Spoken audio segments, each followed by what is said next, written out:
नमस्कार, आप देख रहे हैं एसपीडी न्यूज। दिन भर की ताज़ा खबरों के लिए अभी सब्सक्राइब करें एसपीडी न्यूज और खबरों में आगे बढ़ने से पहले वीडियो को लाइक जरूर से करें। और इसी के साथ आज की पहली बड़ी खबर की 1 फरवरी से बजट, बैंक और सिलेंडर समेत होंगे कई बदलाव, आपकी जेब पर पड़ेगा असर। यूपी में बंद रहेंगे 6 फरवरी तक सभी शैक्षणिक संस्थान, राज्य सरकार ने जारी की नई गाइडलाइन। सड़क मंत्रालय ने कहा, यात्री और स्कूल बसों में आग की चेतावनी वाला सिस्टम जरूरी। कर्नाटक सरकार ने नाइट कर्फ्यू हटाया, 31 जनवरी से फिर से खुल जाएंगे स्कूल। यूपी में 10 फरवरी से 7 मार्च तक एग्जिट पोल पर लगी पाबंदी। ग्राहकों के लिए अच्छी खबर, बैंक ने बढ़ाई एफडी की ब्याज दरें। देश में बीते 24 घंटे में कोरोना के 2,35,000 से ज्यादा नए मामले, जबकि 871 लोगों की गई जान। मध्य वर्ग भी होगा आयुष्मान, मिलेगी कैशलेस इलाज की सुविधा। पोस्ट ऑफिस की बुजुर्गों के लिए खास योजना, बेहतर ब्याज दर के साथ कई फायदे। स्टडी में खुलासा, वर्क फ्रॉम होम बना न्यू नॉर्मल, ऑफिस नहीं लौटना चाहते हैं 82% कर्मचारी। एसपी और आरएलडी गठबंधन पर बोले अमित शाह, इनकी सरकार आई तो गायब हो जाएंगे जयंत और आ जाएंगे आजम। हापुड़ में अखिलेश यादव और जयंत चौधरी एक स्वर में बोले, भाजपा का इस बार सफाया तय। अखिलेश यादव ने दिल्ली में हेलीकॉप्टर रोके जाने का लगाया आरोप, चुनाव आयोग से की ये मांग। कड़ाके की ठंड से अभी राहत नहीं, कोहरे और शीतलहर ने बढ़ा दी है मुसीबत। लाल नीना के चलते इस साल फरवरी अंत तक पड़ेगी ठंड। दिल्ली में 24 घंटे में कोरोना संक्रमण के 4,483 नए मामले, जबकि 8,807 लोग डिस्चार्ज और 28 की मौत। आरबीआई ने इंडियन मर्केंटाइल कोऑपरेटिव बैंक को किया बैन, कस्टमर नहीं कर सकते 1 लाख रुपए से ज्यादा की निकासी। Beating the retreat, Vijay Chowk पर 1000 ड्रोन से जगमगाया पूरा आसमान। केरल में एक ही दिन में कोरोना के 50,812 नए मामले, 1 लाख सैंपल की हुई थी जांच। अब आसानी से ट्रेन में खोया हुआ सामान मिल जाएगा, मिशन अमानत के तहत रेल यात्रियों को बड़ी राहत।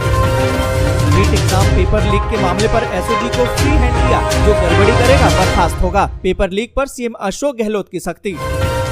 जेपी नड्डा बोले, सपा के आधे प्रत्याशी जेल से लड़ रहे हैं और आधे बेल पर लड़ रहे हैं। बिहार में अब पढ़ाने के साथ शराब तस्करी भी रोकेंगे शिक्षक, नीतीश सरकार का फरमान। तीसरी लहर में पहली बार एशिया की सबसे बड़ी झुग्गी बस्ती धारावी हुई कोरोना मुक्त। अमेरिका में डेल्टा नहीं, ओमिक्रॉन से हुई है ज्यादा मरीजों की मौत, हैरान कर देंगे ये आंकड़े। शिमला में बर्फबारी से नलों में जम गया है पानी, आग ताप कर बच रहे हैं ठंड से। दिल्ली में ठंड से 106 लोगों की मौत, एनजीओ की मांग, बेघरों के लिए उचित प्रबंध करे केजरीवाल सरकार।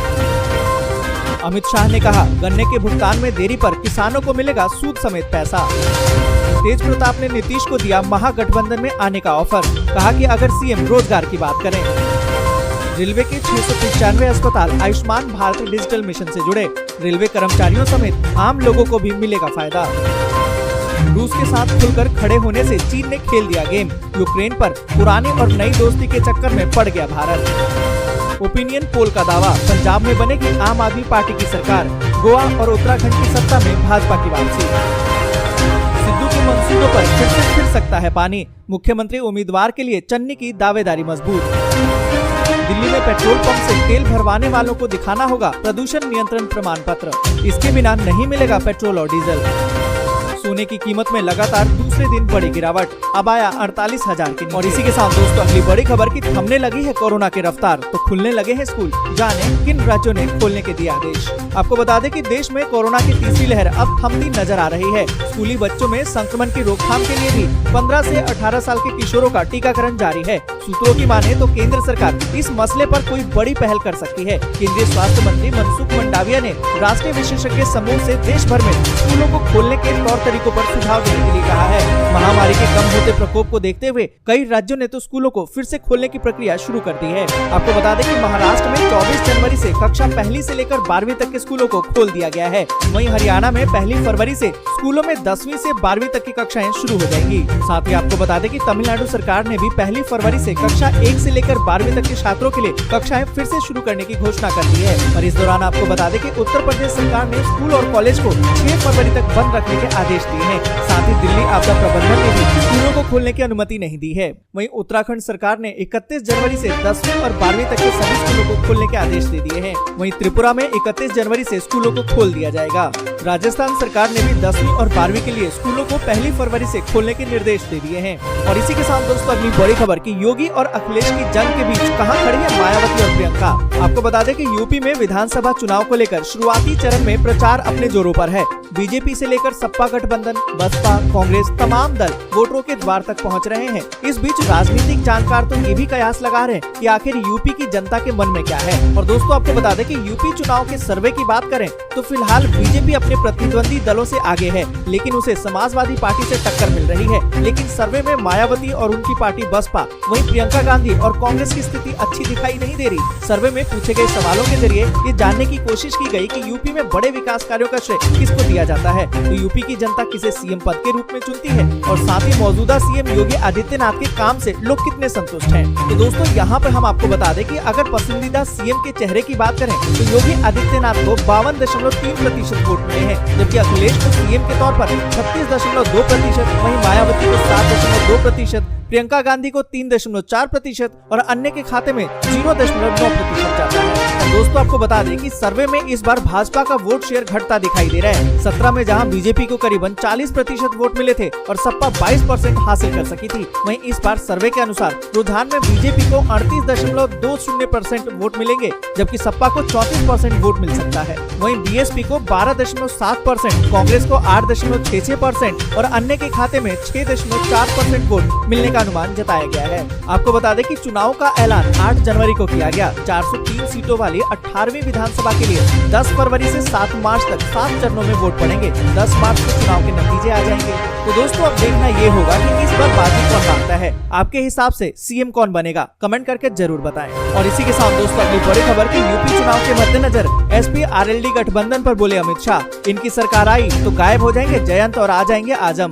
दोस्तों यहाँ पर आपको बता दें कि यूपी में होने वाले विधानसभा चुनाव को लेकर भाजपा ने प्रचार अभियान तेज कर दिया है। केंद्रीय गृह मंत्री और बीजेपी के पूर्व राष्ट्रीय अध्यक्ष अमित शाह ने कमान संभाल रखी है। उन्होंने विपक्ष पर निशाना साधते हुए कहा कि सपा बसपा के शासन में प्रदेश को माफियाओं ने कब्जे में ले लिया था। धर्म और जाति के आधार पर राजनीति करने वालों का यहाँ बोलबाला था। सपा आरएलडी गठबंधन पर कहा कि यूपी में अगर इनकी सरकार आई तो जयंत चौधरी गायब हो जाएंगे और आजम खान आ जाएंगे। और इसी के साथ दोस्तों अगली बड़ी खबर की ओपिनियन पोल का दावा, पंजाब में बनेगी आम आदमी पार्टी की सरकार, गोवा और उत्तराखंड में सत्ता की वापसी में भाजपा।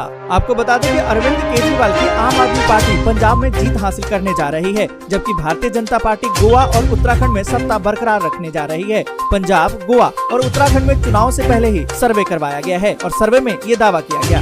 सर्वे के मुताबिक पंजाब में कांग्रेस को 43 से 46 सीटें मिलने की उम्मीद है, वहीं भाजपा के खाते में 0 से 3 सीटें जाती दिखाई दे रही हैं। सर्वे में पंजाब में शिरोमणि अकाली दल को 10 से 13 सीटें मिल सकती हैं, जबकि आम आदमी पार्टी को 57 से 60 सीटों के साथ सरकार बना सकती है। और दोस्तों आपको बता दें कि सर्वे में ये भी पता चला है कि 46.32% लोग मुख्यमंत्री के रूप में चरणजीत सिंह चन्नी के प्रदर्शन से संतुष्ट हैं। वहीं गोवा में बीजेपी सत्ता में बने रहने के लिए तैयार है। सर्वे से संकेत मिलता है कि आम आदमी पार्टी के तटीय राज्य में अच्छा प्रदर्शन करने की उम्मीद है। 40 सीटों में से बीजेपी को 20 से 23 सीटें, कांग्रेस को 4 से 6 सीटें, जबकि आम आदमी पार्टी को 6 से 10 सीटें और निर्दलीय उम्मीदवारों को 5 से 6 सीटें मिल सकती हैं। और उत्तराखंड की बात करें तो उत्तराखंड में भी बीजेपी एक बार फिर से सरकार बनाने जा रही है। पहाड़ी राज्य में मौजूदा मुख्यमंत्री पुष्कर सिंह धामी सबसे पसंदीदा सीएम उम्मीदवार हैं। कुल 70 सीटों में से बीजेपी के खाते में 42 से 46 सीटें जाती दिखाई दे रही हैं। वहीं कांग्रेस को 12 से 14 सीटें और आम आदमी पार्टी को 8 से 11 सीटों से ही संतोष करना पड़ सकता है, जबकि निर्दलियों के खाते में 2 से 5 सीटें जाने की संभावना है। दोस्तों आज के लिए बस यहीं तक। वीडियो आपको अच्छी लगी हो तो लाइक और शेयर जरूर कर दें। अगर अभी तक आपने चैनल को सब्सक्राइब नहीं किया है तो सब्सक्राइब जरूर से कर लें।